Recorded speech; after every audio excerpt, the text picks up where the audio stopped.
Hello and welcome back. Today we're going to be doing a deep dive into why your deck fails and how to fix it. So this is going to be deck building, how to make a good deck, how to avoid making bad decks, and all of that. It's going to be a very comprehensive video. So let's talk about what we're going to go through. First going to outline the three axes of a deck. Talk about why you should be taking cards or why you should not be taking cards. I'm going to do two example drafts, just showing you briefly me putting cards into my deck and what that entails. We'll talk about act-specific goals for drafting, archetype-aware drafting, what to do when you keep feeling like, I only saw bad cards in the draft, and lastly, we'll talk about deck size, how big your deck should be. So, to get things started, this is what I'm saying are the three axes of a deck. You got damage, block, and velocity.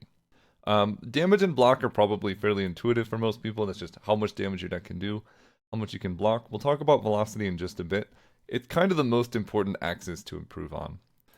What I mean by these outputs, this isn't like the number of cards that you have in your deck of this type. This is just how much total output your deck can have. So you could do all of these with one card, right? If you just have one Juggernaut and a lot of block, Juggernaut could be your total damage output. You could have just Feel No Pain and have a completely valid block output. Your deck could be totally fine with just that as your only block card. And same with Vicious, right? If your deck has a lot of ways to apply Vulnerable, this could draw through your whole deck, help your velocity out quite a bit. So it doesn't mean you need to stack a ton of damage cards to make your deck do damage. In fact, the opposite is often true. But by this graph, I'm just saying how much damage can your deck do, how much block can your deck reliably summon on a given turn, and how quickly can you go through your deck. So let's talk specifically about velocity. Velocity is basically anything that speeds up your game plan. So Adrenaline is the perfect example of a card that improves your velocity. It gives you energy, it draws you cards. If you could just stack your deck with a bunch of Adrenalines, you could solve your velocity problem. But there's a bunch of other ways to handle this as well. Something like Seance, transform a card in a draw pile into Soul, gets rid of dead draws, replaces them with card draw. That improves your velocity. Vicious makes you draw more cards when you apply Vulnerable. So in a deck that is applying Vulnerable, Vicious counts as velocity. And then Hologram lets you get back cards that you've played before. And that lets you do your game plan more often. A few more examples. Headbutt, very similar to Hologram, where you're just taking something you've previously played, putting it on top of your deck. That could be a velocity improvement. Hidden Gem gives stuff replay too, so you can do it more often. Well-laid plans lets you retain stuff, so you can execute your game plan in the sequence that is most efficient for you. So there's a lot of different ways to improve velocity. Here's some more. Removing bad cards from your deck. That just improves how quickly you can do things. If you're getting strikes out of there, then you're drawing more action cards. You can attack and block more effectively. So just in general, doing more with less is how you get more velocity into your deck. If you can just have 2 after images, do all of the blocking for you, you can get rid of the 6 defends or blocking cards you had in your deck, and now you have more space in your deck to do other things. Similarly, if you just attack with Pull from Below, you have a lot of ethereal cards in your deck. You can do more damage with 1 Pull from Below than you could with 6 other attack cards. That's more velocity. Your deck's more efficient. You just need one thing to do the damage. In general, there's almost always room to improve the velocity of your deck. So if you're unsure how you can make your deck better, just keep asking yourself, how can I make it more efficient? How can I make it faster? What can I take away and leave the core essence of the deck? This just comes with experience. Over time, you're going to figure out how to do this, but in general, you can only improve damage and block so much, but you can almost always make your deck velocity better. So if you can, just go for it. You can almost take infinite cards to help velocity. Like, you would basically never stop taking Adrenalines, but you would probably stop taking like bludgeons and stuff like that. So now that we've got the 3 axes laid out, you know what they do. I'm going to say as an approximate measure of deck strength, we can multiply the damage output, the block output, and the velocity together to give you some measure of like how strong your deck is. And I'm going to use the volume of a 3D cube to visualize this. So every axis you grow improves the volume proportionally. For those who've played Balatro, this might be familiar in 2 dimensions, where you're balancing chips in Molt. This is the volume of or the area of a 2D square. So in our example, instead of chips and molt, we have like damage and block, and then velocity gives us a third axis to multiply against. That would be like times molt in Balatro. If you haven't played the game, you can ignore this, but I'm guessing the audience overlap is significant enough where balancing chips and molt can make sense. We're kind of doing the same thing here with block and attack.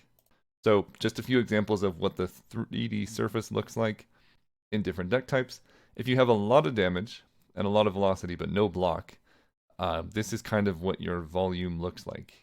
If you have a lot of block and a lot of velocity but no damage, this is what your volume looks like. And then if you have block and damage but no velocity, your deck is clunky but capable, this is what it looks like. And so in general, our goal is to get a balanced deck that can hit across all three axes equally, because that maximizes the volume. And in this case, volume is how we're measuring the strength of a deck. There are some special situations where this doesn't really apply. If you can go infinite, block infinitely, or like one-shot bosses, you don't really need to balance your deck, just maximize velocity so you can kill them more reliably. There are some bosses that punish this, so you're going to at least need a plan for that, like going infinite isn't a total solve anymore with things like the Doormaker. Probably Act 4 will make it harder too, so the special situations apply less than you might think, but I just had to explain this, like if you can kill the boss in one shot, you don't really need to block most of the time.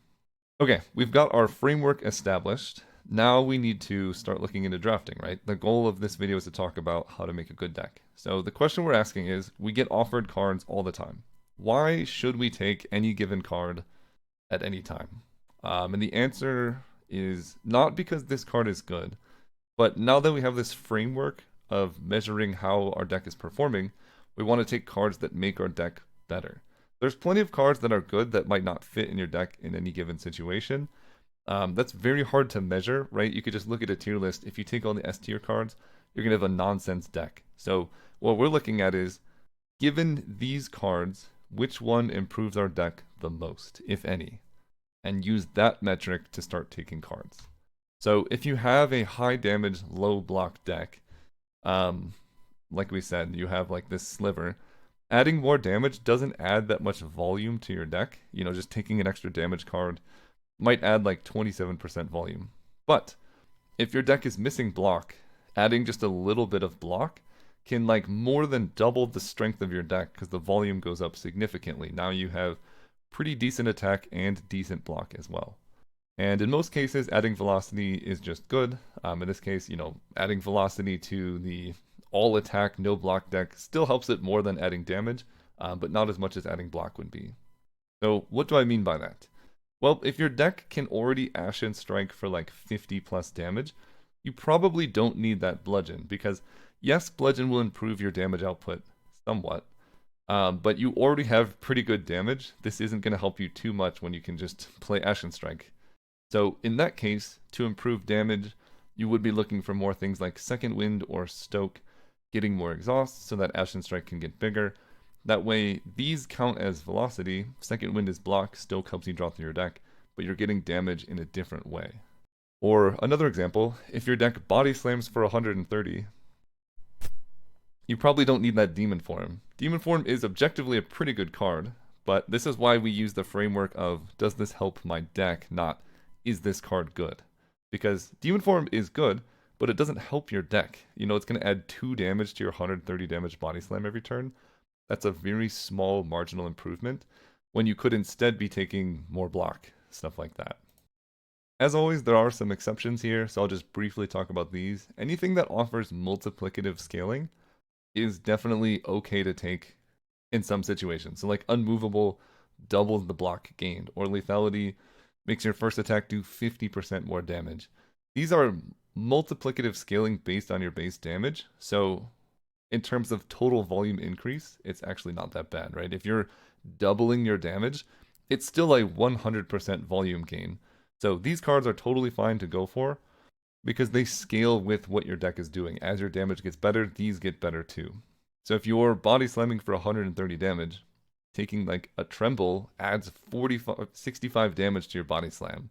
So you might still want a Tremble in that case. Okay, now for an example of a high block, low damage deck. If you have basically no damage, just adding a tiny bit of damage to your deck can improve your total deck strength by a significant amount, whereas adding more block to a deck that's already full of block doesn't help that much. And then similarly, velocity gains, always generally pretty good, but they're not going to help you block in a deck with no block. So just as an example, if you already have like Blood Wall, Impervious, Shrug It Off, like a bunch of block cards, taking something like a Grapple instead of a Blood Wall will be such a boost for your deck, because you can already block reliably most turns. You don't need this Blood Wall, but Grapple at least gives you some amount of damage output, and that will improve your deck so much more.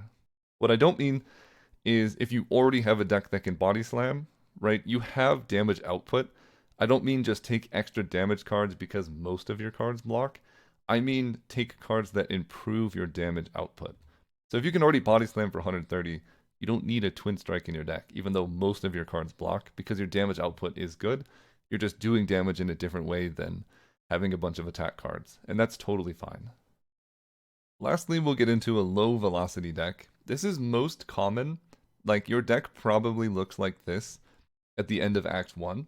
And so Acts 2 and 3 are typically just improving the velocity of your deck, because you can have strong attack cards, you can have strong block cards, but the only way to make your deck actually better in a significant way is to make it faster or have more velocity. So as an example, you might have a deck that has decent damage. You have Twin Strike, Impervious, Bludgeon, you got damage, you got block.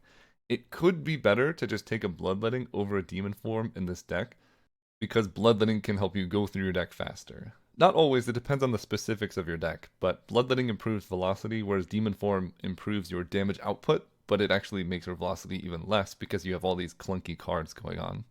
Or another example, you might want to take like a Dark Embrace over a Blood Wall, because Dark Embrace gives you the ability to start drawing through your deck. This is how you start building velocity into your deck, is going into an Exhaust Archetype and drawing cards, instead of just taking more very effective but clunky cards. So especially in the transition from Act 1 to Act 2, this is where you kind of want to start looking for, how can I make my deck more efficient? So now I'm going to go through 2 example drafts just showing this in action, and then we'll go to some more specific situations afterwards. Okay, let's jump into some example drafts just to give you this experience in practice. If you want to try this yourself, you can go to Single Player, click Custom, and then choose the Draft modifier. There's also Sealed Deck, which is a different way to like get experience in building a deck. But yeah, we're just going to do this on 1 or 2 characters. We'll start with the Ironclad here. Unfortunately, this replaces your starting deck. In a normal run, these are going to be like the card rewards you see in your first couple combats. So I'm just using this as an example of like, pretend you have your starting deck and you're seeing this card rewards through each stages of the run. This is the best way I can think of representing it. So pretend we have a starting deck, and this is the first reward we see after a combat. And there's 2 good options actually. Anger, Perfected Strike. Usually you want damage first, because the damage of the base deck is quite bad, but the block is fine. So we're at the spot where we have low block, or decent block, poor damage. And you also want to consider like the context, right? What boss are you fighting can also inform decisions.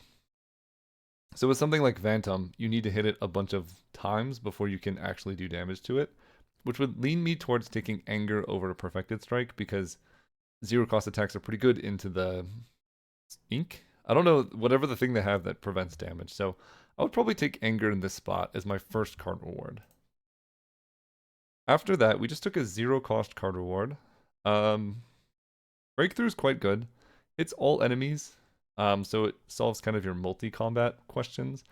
It also can lean us into a direction. This does damage to yourself, which on the Ironclad is kind of an upside because there's an archetype that cares about it. True Grit also exhausts a card, and there's archetypes that care about it too. But because we're early on, our damage is weak, so we need to improve that to the point where it's good enough so our deck is well-rounded again. So I'll take a Breakthrough. Okay, this is great. Uppercut's just it's damage and block. It's damage because, you know, 13 for 2 is not bad, but vulnerable is sort of multiplicative with how good your damage is, and we have an Anger. Anger is great with Uppercut because it's so much easier to take advantage of the vulnerable of this card when you can play an attack for free. And then we can have turns like Uppercut into breakthrough into anger, and that's such a like 1-2 punch that does a bunch of damage. But the nice thing is the weak also kind of counts as block. So I would take the uppercut here. These two cards don't really do much in our deck, so I'll take the uppercut. Okay, so we have uppercut, and if we're pretending we're playing the Ironclad, we also have bash. So we could take dismantle. This like really helps our deck damage out. Tremble's okay. This is sort of multiplicative on what your deck's damage output already is. Right now our damage output is fine, but not amazing. But if we take Dismantle, then Tremble becomes really good because this does 20 damage for 1. So in this case, I would take a Dismantle. Okay, and this is kind of going well. We could take a Pillage, although we don't have the Vulnerable, or the Bully.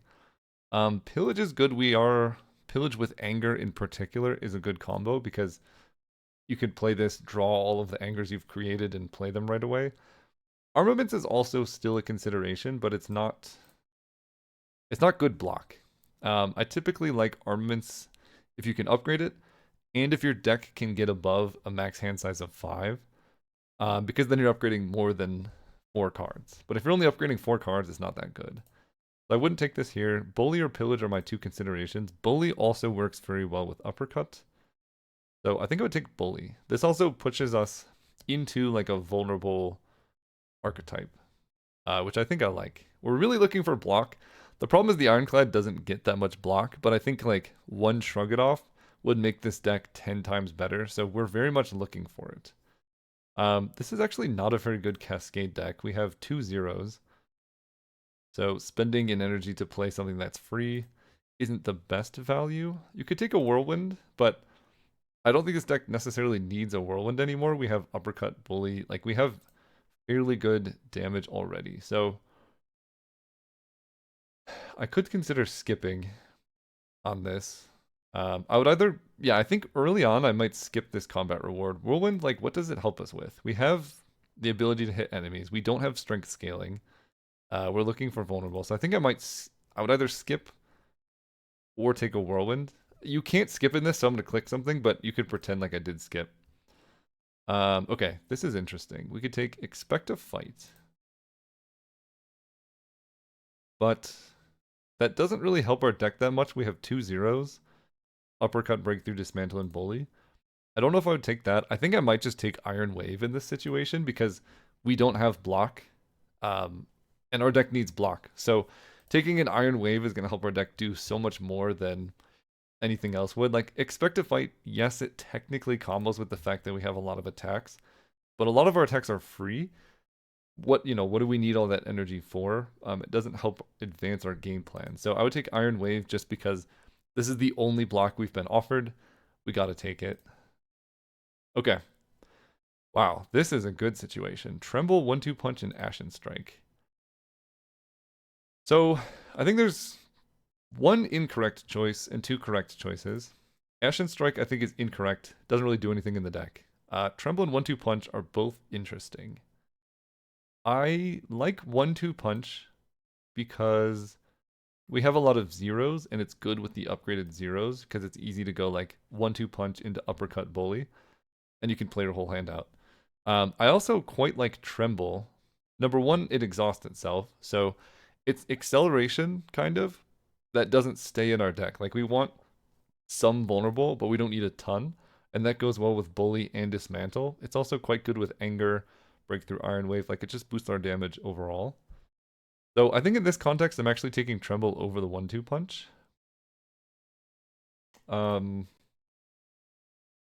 Yeah, I think this is a hard choice. Short term, this is going to be better. Late game, this is going to be better. So I think this is when you then have to look at your run. Be like, how much health do I have? Do I need to win the next fight, or do I need to win a fight?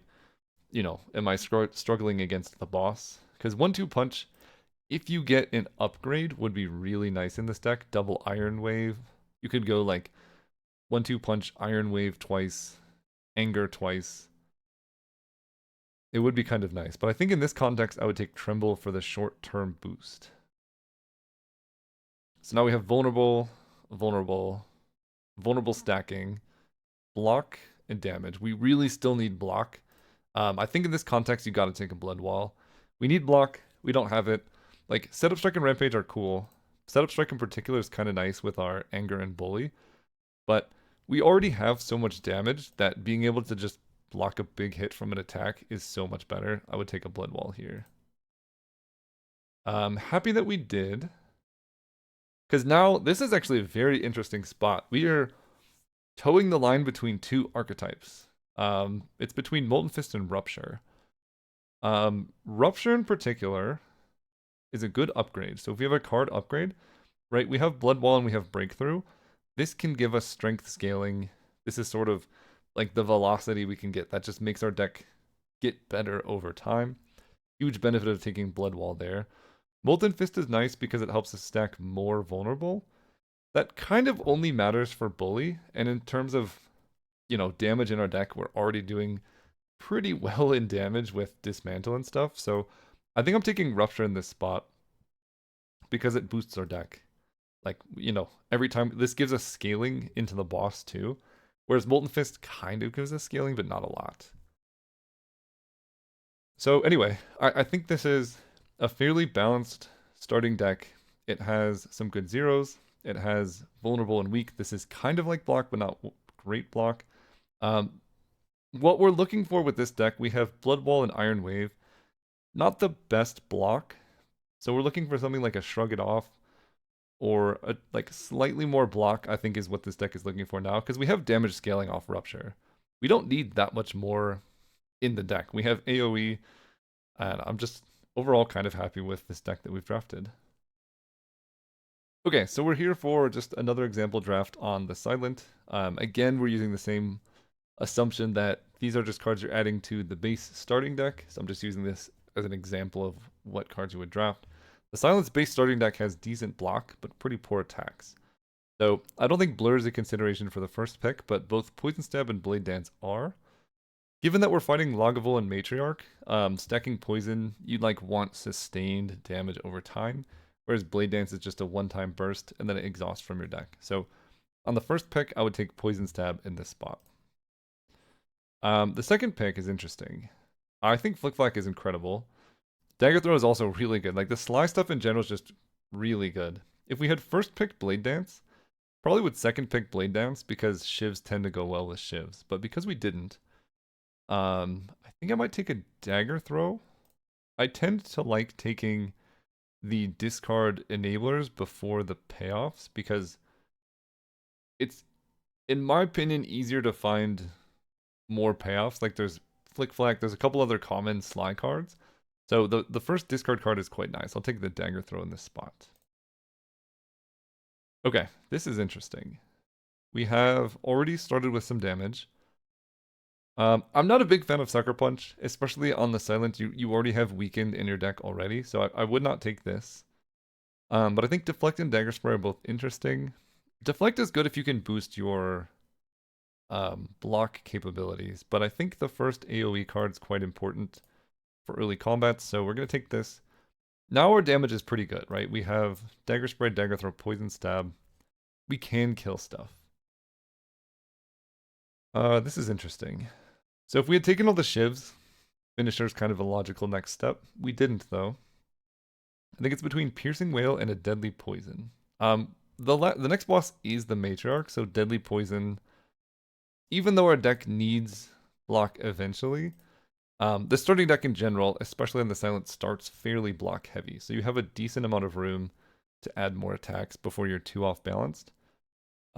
This block card isn't that good into the boss anyway, so I'm gonna take a Deadly Poison, because this can help us kill the Matriarch, and that's perfect because now I can take a dash. Yes, we're looking for block. Dash is just great block and attack. It kind of does all of the above. Really good card to take early. We're probably at this stage of the run about to fight an elite, and now we can like poison, poison. Have this. I'm gonna take this for sure. Okay, now we have some interesting stuff going on. Deadly Poison, Poison Stab, Dash. I really don't understand the purpose of Outbreak. I wouldn't take this here, even though we have some poison. It doesn't seem good. We could take Leading Strike, Blade Dance, or Skip. In my opinion, Leading Strike is just better than Blade Dance. It's only 1 damage less and it stays in your deck. So I quite like that. This also sets us up for different synergies. We are looking for more block, right? We just have dash. But I think you keep taking damage until you're like, we don't have enough damage yet to like reliably one-shot elites. So I would take Leading Strike in this context. Okay, and now we're set up to take the Untouchable. We have the Dagger Throw, we have discard cards, we have decent damage. I would take Untouchable here. Like, you don't really need more Dagger Sprays, our damage is okay. We're gonna take the block. Ooh, okay. I don't think Infinite Blades is good. Expertise, draw until you have 6 cards in hand. We're not really in a position where we're making our hand small enough. This is like the velocity that we talked about, but we can't play through our deck fast enough to actually make use of this yet. So I wouldn't take this. Ricochet is an interesting card. We have right now Dagger Throw, and you'll start with 1 more discard card. With Untouchable, we're kind of leaning into a Sly build. So I think I would take this here. It makes Sly quite a bit better. Now we have an interesting choice between Dodge and Roll, Flick Flack, and Precise Cut. Because like we're kind of in a Sly build, so every discard card we take later is better. So every Sly card we take now is also better because it's just a free card. So like this synergy kind of counts as velocity, because if I can Dagger Throw into a Ricochet, I'm spending 1 energy and I'm doing like 21 damage. That's good value. That's really, really good value. So I might take a Flick Flack, kind of to go along those lines. And this just sets us up so well for later. Precise Cut's cool. It's not amazing, and Dodge and Roll is decent block. This goes really well if you have any way to boost Dexterity, but we don't.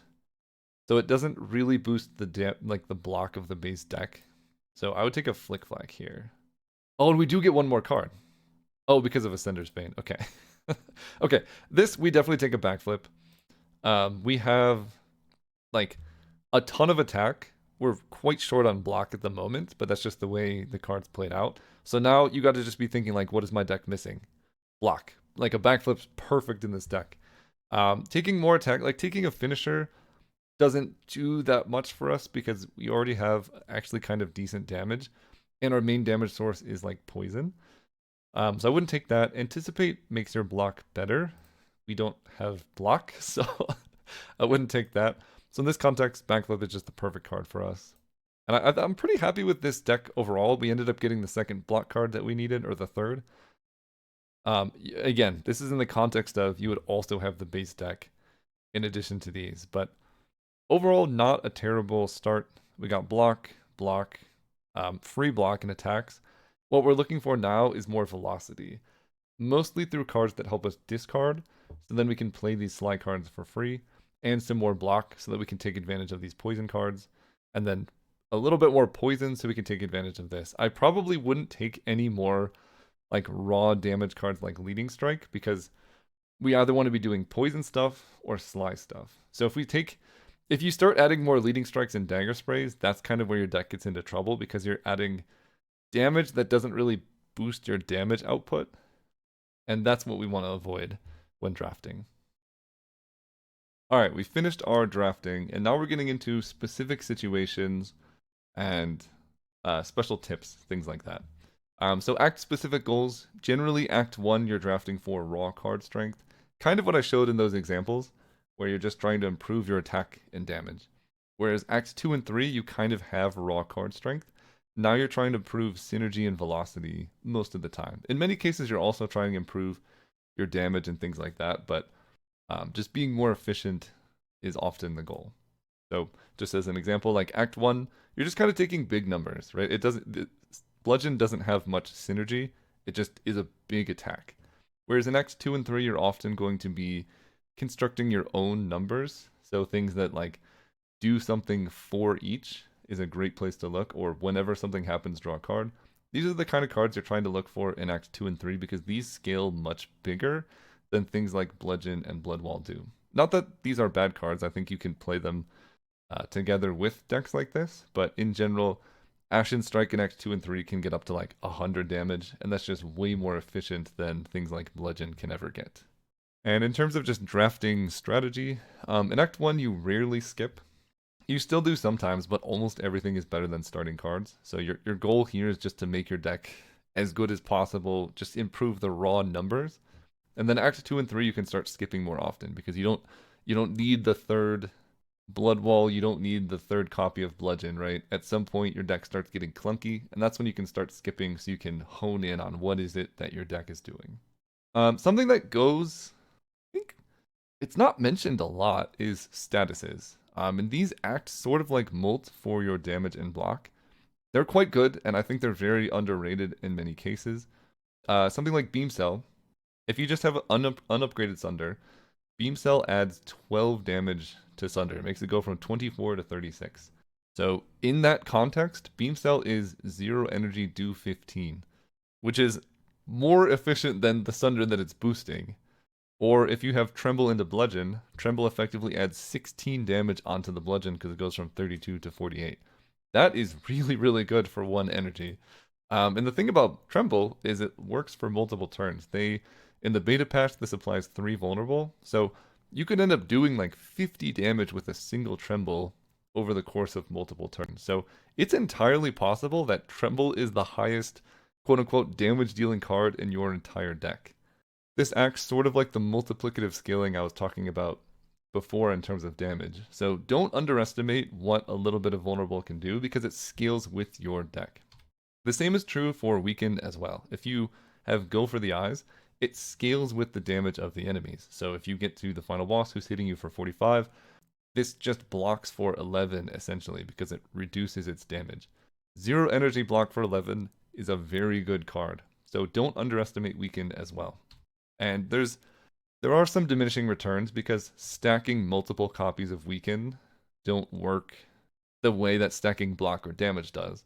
So the first 2 to 3 copies of a status effect are really, really good. If you can just reliably apply weak or vulnerable, you're getting this compounding effect of, hey, I have this 0 energy block for 11, or I have this 1 energy deal effectively increase my damage by 50.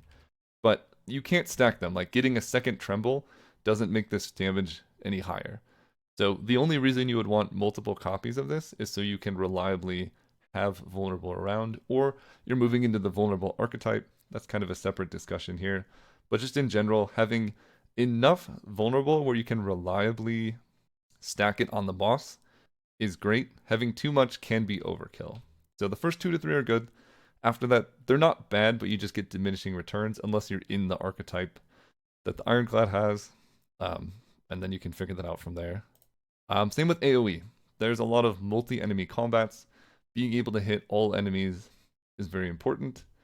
These are fairly similar. Like the first 2 or 3, like you want a couple in your deck. Excellent cards to have. After that, it's not as good. Like there's a couple single enemy fights. And if you have 2 to 3 of these already, you can fairly reliably hit them in the combats that you need them. So you don't need to stack like 10 Flick Flags in your deck or 10 Whirlwinds. A couple is plenty. And also with strength drops. Like there's a couple just niche cards like this, like strength drops, AoE. It's really good to have a couple in your deck, but you don't need a ton. Like Mangle, Piercing Wail, if the enemy is attacking for, say, 7 by 10, they're attacking for 70 damage, Mangle could full block that while attacking. Same with Piercing Wail, all enemies lose 6 strength.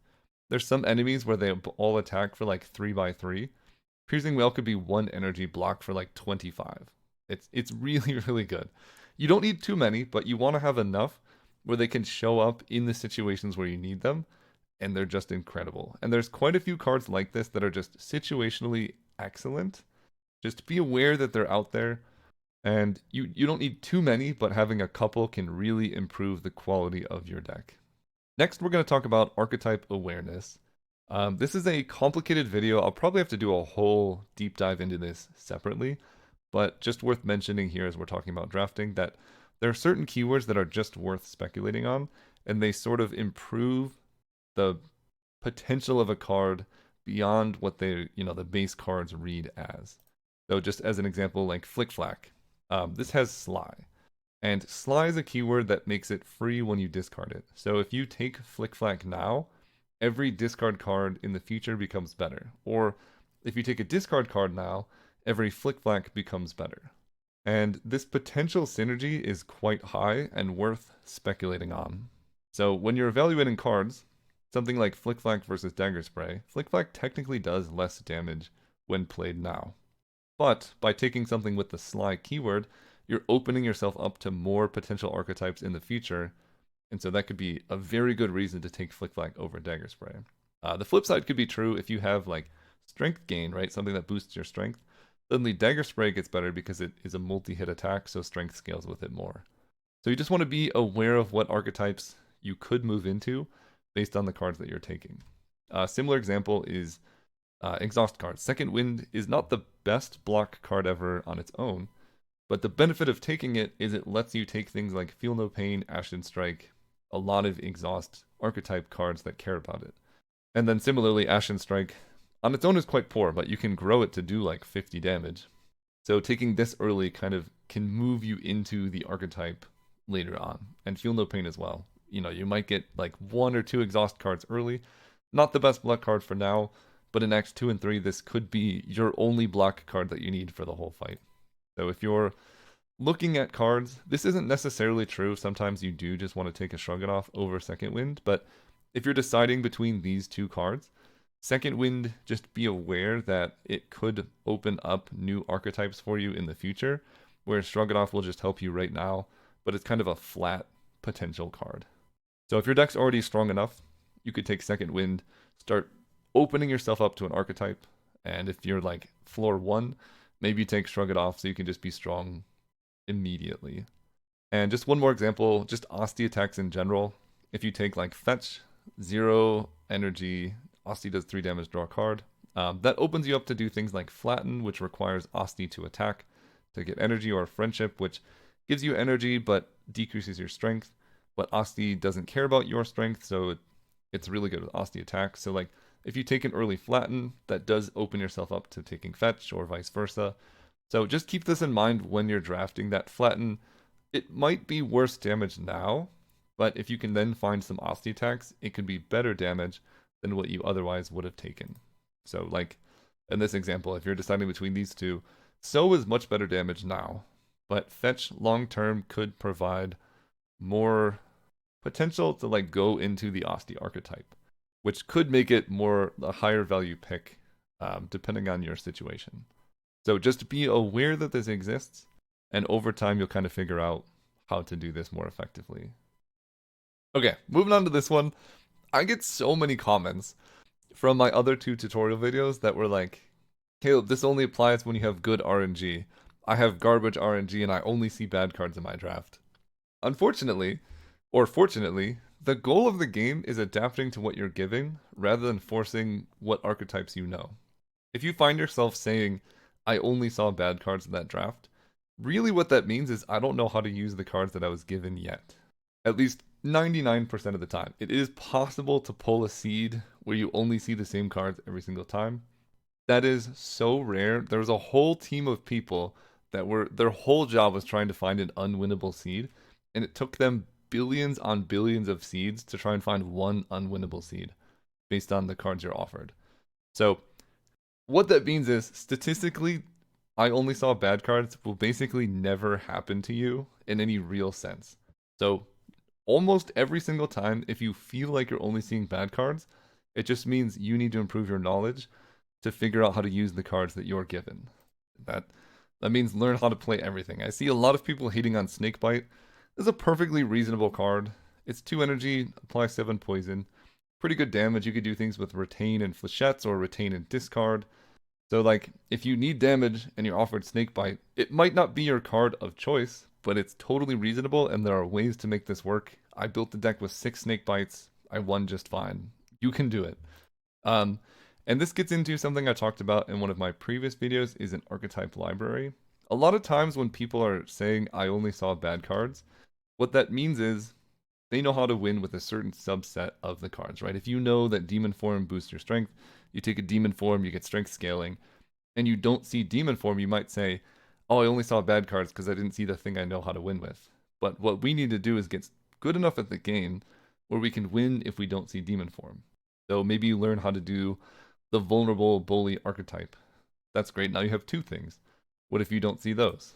Maybe you learn how to win with the body slam block archetype. And over time, as you learn more and more archetypes, suddenly you're going to be able to play all of these cards, right? And at some point, every single card is part of your archetype library. You know what to do with it. You know how to scale with it. You know how to build a deck with it. And then the number of cards you see that you say, these are only bad cards, gets smaller and smaller and smaller until every deck, every single draft becomes playable. And that's how you start dominating this game. A similar thing I see is people saying like, oh, my deck was good, but I fought this boss and it hard countered my deck. The thing is, this is a game where you have to plan for all bosses. So we need to reframe this conceptually of this boss countered my deck to being my deck failed at the Doormaker. It didn't do its required job of winning the game. There's plenty of ways to build a deck that can handle all boss types. The new Doormaker in particular, he eats your cards, right? He takes cards out of your deck. You could just have a bigger deck, and that's how you beat the Doormaker. Or you could take potions that help you one-shot the boss, right? You get a triple damage potion plus a duplicator. You can one-shot the boss before he eats all of your cards. You can have powers in there where you don't play things on the turn he's eating your cards. There's a lot of ways to handle bosses like this. It's your job as a player to figure out a strategy for beating this boss. You might not be, if you're new to the game, this boss could take you by surprise, and that's fine. Like, you're not always gonna know what you're about to fight. But if you're playing this game for 100 hours, 200 hours, you should know what bosses exist and just have them in your mind when you're building your deck. Like, how would I beat this if this shows up in Act 3? That's the kind of questions you need to be asking early so that you have a plan to beat every type of boss. Alright, now to one of my favorite questions I get asked is, how big of a deck should I be playing? I get a lot of people who say, I only draft streamlined decks, I don't go above like 18 cards. And people ask, are big decks okay? The answer is deck size doesn't matter at all. You can do well with both big and small decks across all runs. It really just depends on where the run takes you. Some runs just lend themselves better to having a big deck. Some runs you get a really focused archetype early. You can narrow it down and just have a small focused deck, maybe go infinite. They're both viable. Small decks, anything with less than 20 cards, the benefits of them is they're focused and reliable, and it's pretty easy to go infinite with a small deck.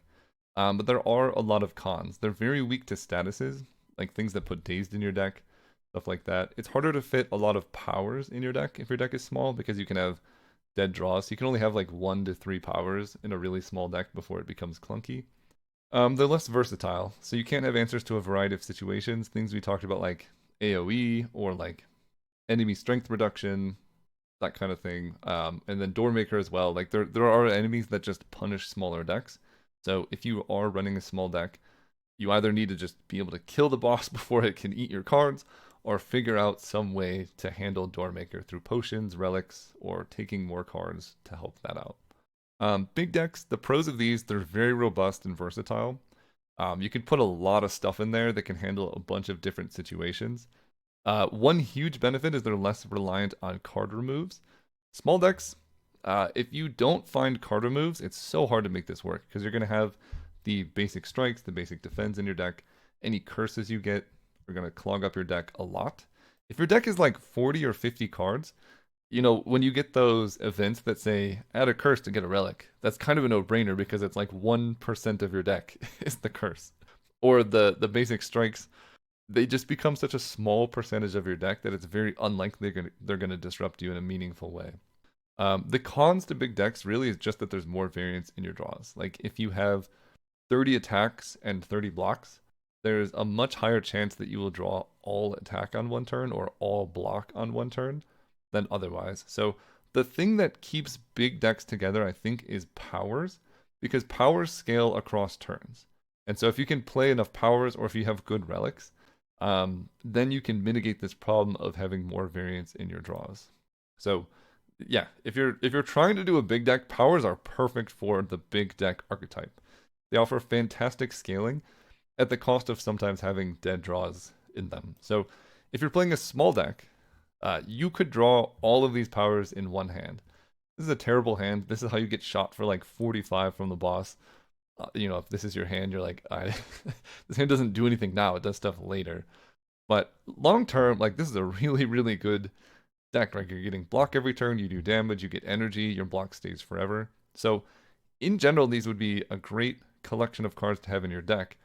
And this is the benefit of a big deck, because the bigger your deck, the more spaced out your powers are. So you can fit more with higher peak scaling, right? If your deck is 40 cards, you might draw Barricade on turn 2, and then Juggernaut on turn 4, and Crimson Mantle on turn 5. And there's probably even more room to fit more powers in here. You could have 2 copies of Crimson Mantle and stuff like that. So I think this is the biggest benefit of a big deck, is just you can fit so many more powers into your deck. And also, sort of a more cautionary tale, if you don't have powers or relics, it becomes very hard to make a consistently working big deck, because you don't have any of these powers to like grow your strength across turns. Okay, and with that, we can get to the draft checklist. So this is just generally a quick list to run down when you're taking cards. 1 to 3, you want to have a plan for damage, you want to have a plan for block, and you want to have a plan for velocity. So before you even take cards, get those in your mind. Figure out like, what is my deck doing damage with? What is my deck doing block with? I talk about a damage plan and a block plan a lot in my previous video, so I'll link that in the description.